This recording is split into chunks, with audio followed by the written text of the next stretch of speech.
Penfolds Bin 707. We've had, George, 3 terrific vintages in a row, 2004, 05, and now we have the 06. But why are they so different climatically? Yeah, well, 06 was an interesting year. We started off quite wet spring and winter, and then it came through into a very warm summer period. So January and February were nearly 5 degrees above long-term averages, and we continued to get rain through the season. But because it continued on warm through that season, the fruit hung on very well and developed some fantastic flavours. Yes. So I guess with heat and wind and whatever, it's not quite the problem, a little bit of rain, that you get in other regions. No, typically our climate in the Barossa is warm and dry, so disease issues and things like that aren't as big here as in other areas. And the Cabernet is harvested a lot later, and it's good that it can develop that length of flavour over a bit longer time. So rather than being a threat, it's more a replenishment of water. Particularly in Block 42, which is dry grown, as you know, and that's the only source of water it gets through the year. Terrific. Well, I'm all in favour of rain. Yeah.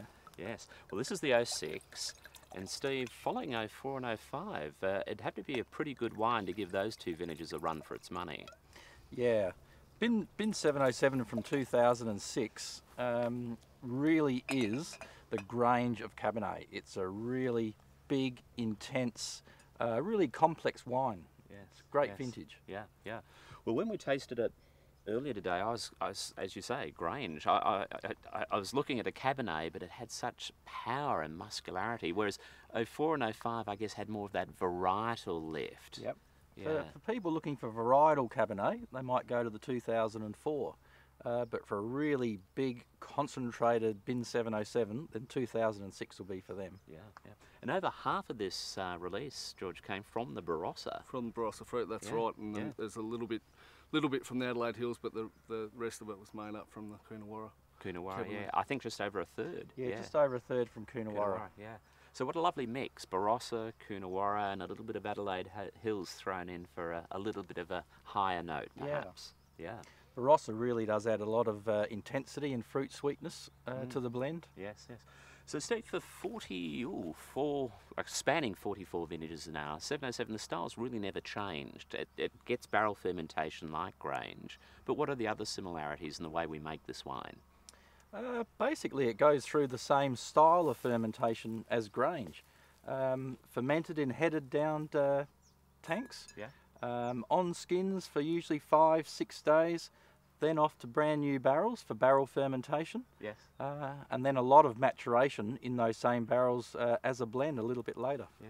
It's incredible, you know, George, like all of that colour and flavour with just 4 or 5 days on skins. Like, you know, you go some pretty good grapes here. Absolutely, and that's something that you do notice in the vineyard, that the skins have an enormous amount of colour, even if you just rub them between your fingers. Yes. This block in particular has a really inky dark. Yeah, so very low yield, thick skin, small berries, concentration, but without portiness, without those over-the-top characters. That's a very stylish release of 707. I think this is another wine, Peter, that's really going to cellar well for many years. How long do you see this one cellaring?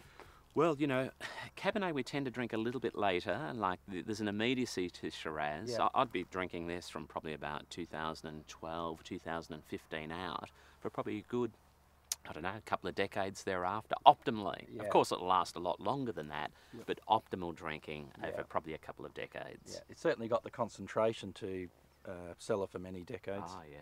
And just to have a little bit of this ancient vine material in it, I think adds a lot to what 707's all about. You know, older vineyards in Coonawarra, yes, as well. Relatively younger vineyards in the Adelaide Hills, but really this is the engine room for 707 here at Kalimna. Yeah, and some fantastic old vines that are really a privilege to look after and be involved with. Yeah, yeah.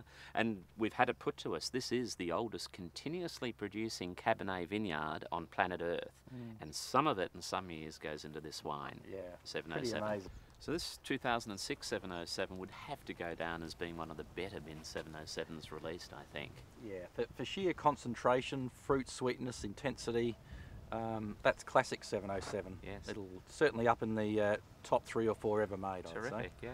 And do you realise, George and Steve, many parts of the world, 707 is the preferred #1 Penfold choice. It isn't always Grange, it isn't always St Henri. 707 in many markets, number one. Yeah, Cabernet.